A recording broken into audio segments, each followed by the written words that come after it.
রাতের আঁধারে যখন ভারত বাংলাদেশ সীমান্তের কাঁটাতারের ওপারে পিনপতন নীরবতা নেমে আসে, তখন দিল্লির সাউথ ব্লকের বাঘা বাঘা নীতি নির্ধারকদের কপালে কেন চিন্তার ভাঁজ পড়ে?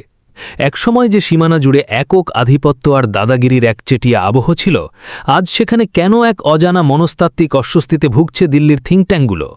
এর উত্তর লুকিয়ে রয়েছে ঢাকার ক্ষমতার অলিন্দে সাজানো এমন এক দাবার চালে, যা পুরো দক্ষিণ এশিয়ার ভূ রাজনৈতিক হিসাব নিকাশকে এক নিমিষেই তাসের ঘরের মতো গুড়িয়ে দেওয়ার ক্ষমতা রাখে। পশ্চিমবঙ্গের নবান্নে বসে নতুন মুখ্যমন্ত্রী শুভেন্দু অধিকারী যে ৪৫ দিনের চরমপত্র দিয়ে ঢাকাকে একটা মানসিক চাপে ফেলতে চেয়েছিলেন, তা এখন খোদ দিল্লির জন্যেই এক মস্ত বড় বুমের্যাং হয়ে দাঁড়িয়েছে। কারণ আধুনিক বিশ্বমানচিত্রে এই নতুন বাংলাদেশ আর কারও ইশারায় নাচা কোনো পুতুল নয়, বরং নিজের সার্বভৌমত্ব রক্ষায় এক বজ্রকঠিন প্রতিজ্ঞার নাম। আর এই নতুন বাংলাদেশের প্রতিরক্ষা ব্যূহকে ঢেলে সাজাতে স্বরাষ্ট্র মন্ত্রণালয়ের নীতি নির্ধারণী টেবিলে এখন চরম গোপনীয়তার সাথে এমন একজনের নাম আলোচিত হচ্ছে, যার অতীতের একটিমাত্র নাম শুনলেই সীমান্তের ওপারে এক ধরনের আলোড়ন তৈরি হয়, যিনি দেশের ভেতরের বিশৃঙ্খলা আর অপরাধ চক্রকে এক নিমিষে কঠোর হস্তে নিয়ন্ত্রণ করতে র্যাপিড অ্যাকশন ব্যাটালিয়নের মতো একটি এলিট ফোর্স গঠনের পেছনে মূল কারিগর ছিলেন। সেই মাস্টারমাইন্ড লুৎফুজ্জামান বাবর কি এবার সত্যিই দেশের অভ্যন্তরীণ নিরাপত্তা আর কৌশলগত নীতি নির্ধারণে এক প্রভাবশালী ভূমিকায় ফিরে আসছেন? নথিপত্রে হয়তো এখনও আনুষ্ঠানিক শিলমোহর পড়েনি, কিন্তু বাতাসে ভেসে বেড়ানো এই একটিমাত্র গুঞ্জনেই ওপার সীমান্তে এক ধরনের অস্থিরতা শুরু হয়ে গেছে। আজকের এই এক্সক্লুসিভ মেগা ডকুমেন্টারিতে আমরা উন্মোচন করব ভারত বাংলাদেশ সীমান্তের সেই শ্বাসরুদ্ধকর ছায়াযুদ্ধের ভেতরের আসল রহস্য এবং পর্দার আড়ালে চলা এক মহাপরিকল্পনা। বিষয়টিকে একটু গোড়া থেকে এবং গভীরভাবে বিশ্লেষণ করা যাক। নির্বাচনে জিতে পশ্চিমবঙ্গের মসনদে বসার পর মুখ্যমন্ত্রী শুভেন্দু অধিকারী হয়তো ভেবেছিলেন তিনি ঢাকার নতুন প্রশাসনের উপর একটি মানসিক চাপ সৃষ্টি করতে পারবেন। বর্ডারের কাঁটাতারের বেড়া সম্পন্ন করা, কড়াকড়ি আরোপ করা এবং নানাবিধ বাধা নিষেধের ধোঁয়া তুলে তিনি মূলত একটি মানসিক যুদ্ধ বা সাইকোলজিক্যাল ওয়ারফেয়ার শুরু করতে চেয়েছিলেন। রাজনৈতিক বিশ্লেষকদের মতে ওই ৪৫ দিনের ডেডলাইন ছিল আসলে ওপার সীমান্তের কিছু সুনির্দিষ্ট মহলের একটা সাজানো নাটক। তারা ভেবেছিলেন এই ধরনের সস্তা চাপ তৈরি করলে ঢাকা হয়তো ভয় পেয়ে কূটনৈতিক লাইনে কিছুটা পিছু হটবে কিংবা তাদের শর্ত মেনে নেবে। কিন্তু তারা ঘুণক্ষরেও বুঝতে পারেননি যে তারা আসলে এক বিশাল কৌশলগত ফাঁদে পা দিয়ে বসেছেন। ঢাকা প্রশাসন ঠিক এমন একটি সুযোগেরই অপেক্ষায় ছিল, যেখানে প্রতিপক্ষ আগে নিজের তাসগুলো বাজারে মেলবে, আর তারা ঠিক সেই ভুলটাই করেছে। এ প্রসঙ্গে স্পিকার মেজর হাফিজের সাম্প্রতিক বক্তব্যটি বিশ্লেষণ করলেই বোঝা যায় ঢাকার আত্মবিশ্বাস আজ কোন তুঙ্গে অবস্থান করছে।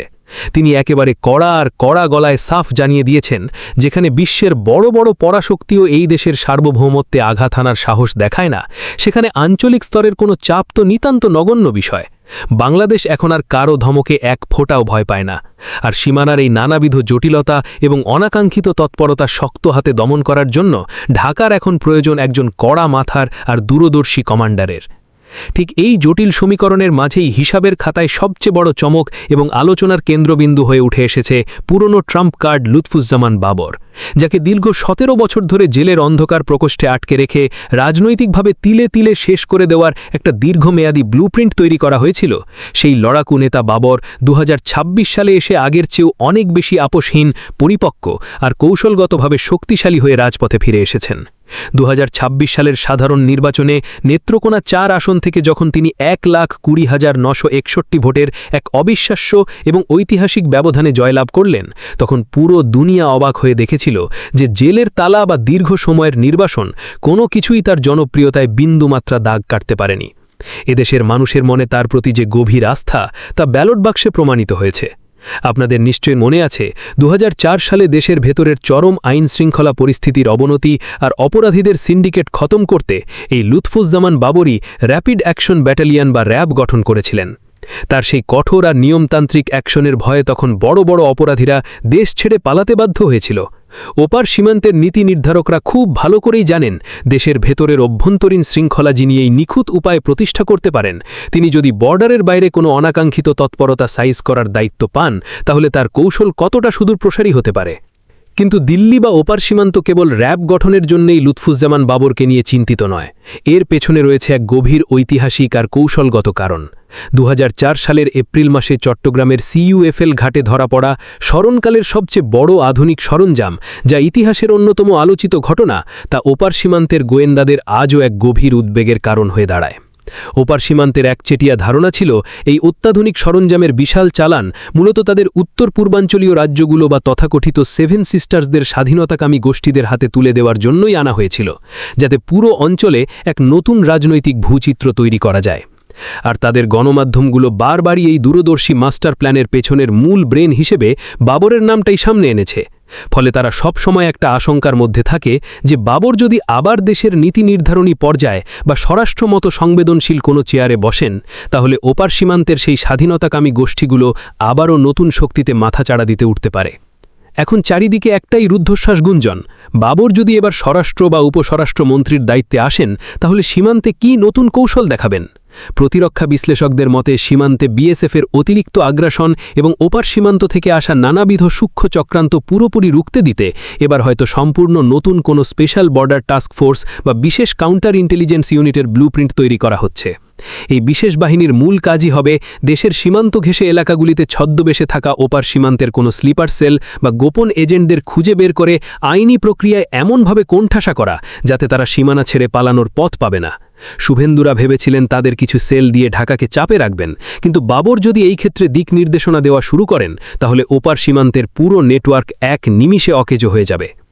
ওপার সীমান্তের এই কৌশলগত উদ্বেগের আগুনে ঘি ঢেলেছে আন্তর্জাতিক মহলের আরেকটি যুগান্তকারী ভূরাজনৈতিক সমীকরণ। বিশ্ব কূটনীতিতে এখন জোর গুঞ্জন চলছে যে ঢাকা আর ইসলামাবাদের মধ্যে নাকি 10 বছর মেয়াদী একটি অত্যন্ত গোপনীয় আর কৌশলগত গোয়েন্দা সহযোগিতা চুক্তি স্বাক্ষরিত হতে যাচ্ছে। বাংলাদেশ আর পাকিস্তানের এই নতুন কৌশলগত কাছাকাছি আসা ও পারস্পরিক সহযোগিতা বৃদ্ধি ওপার সীমান্তের নিরাপত্তা বলয় নিয়ে রীতিমতো এক ধরনের রেড অ্যালার্ট বাজিয়ে দিয়েছে। তারা এখন দুই দিকের এক অভূতপূর্ব ডিপ্লোম্যাটিক আর কৌশলগত চাপে পড়ার আশঙ্কায় রয়েছে। আর ঠিক এই সন্ধিক্ষণে বাবর যদি স্বরাষ্ট্র বা প্রতিরক্ষা বিষয়ক নীতি নির্ধারণী দায়িত্বে আসেন, তাহলে এই নতুন ত্রিভুজ সমীকরণ কতটা কার্যকরী রূপ নিতে পারে তা ভেবেই ওপার সীমান্তের নীতি নির্ধারকদের কপালে ঘাম জমছে। সবচেয়ে চমকপ্রদ বিষয় হল বাবর এখনও আনুষ্ঠানিকভাবে কোনো দাপ্তরিক আসনে বসেননি। এই মুহূর্তে হয়তো তিনি তার নিজ বাসভবনের ড্রয়িং রুমে বসে অত্যন্ত রিল্যাক্স মূলে চা খাচ্ছেন, কিন্তু রাজনীতির অন্দরমহলে আর সাধারণ মানুষের মনে তার ফিরে আসার যে প্রবল জোয়ার, সেই গুঞ্জনটাই সীমান্তের ওপারে এক ধরনের মনস্তাত্ত্বিক সুনামি বইয়ে দেওয়ার জন্য যথেষ্ট।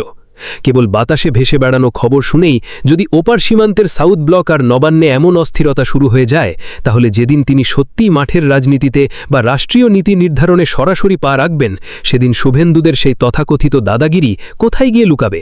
শুভেন্দু আর ওপার সীমান্তের সব সূক্ষ্ম চক্রান্ত ধূলিসাৎ করে দিতে ঢাকার টেবিলে যে মহাপরিকল্পনা সাজানো হয়েছে, তা এখন ধীরে ধীরে আলোর মুখ দেখছে।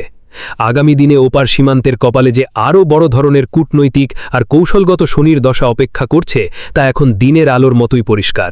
পুরনো ফর্মে নীতি নির্ধারকরা একবার ফিরে এলে কোনো অন্যায় শক্তির পার পাওয়ার আর কোনো জায়গা থাকবে না। দর্শক, আজকের এই গভীর এবং শ্বাসরুদ্ধকর ভূরাজনৈতিক বিশ্লেষণ নিয়ে আপনার ব্যক্তিগত মতামত কি? লুৎফুজ্জামান বাবর কি পারবেন সীমান্তের এই পুরো সমীকরণটি বাংলাদেশের স্বার্থে সম্পূর্ণ বদলে দিতে? কমেন্ট করে আপনাদের যৌক্তিক ও মূল্যবান মতামত আমাদের অবশ্যই জানাবেন। দেশ বিদেশের রাজনীতি, কূটনীতি এবং চাঞ্চল্যকর সব খবরের নিখুঁত মেগা ডকুমেন্টারি সবার আগে পেতে আপনাদের প্রিয় রাজনীতি নিউজ 24 চ্যানেলটি এখনই সাবস্ক্রাইব করে বেল আইকনটি বাজিয়ে রাখুন। সত্যের পক্ষে অবিচল থাকুন, সবসময় সচেতন থাকুন। ধন্যবাদ।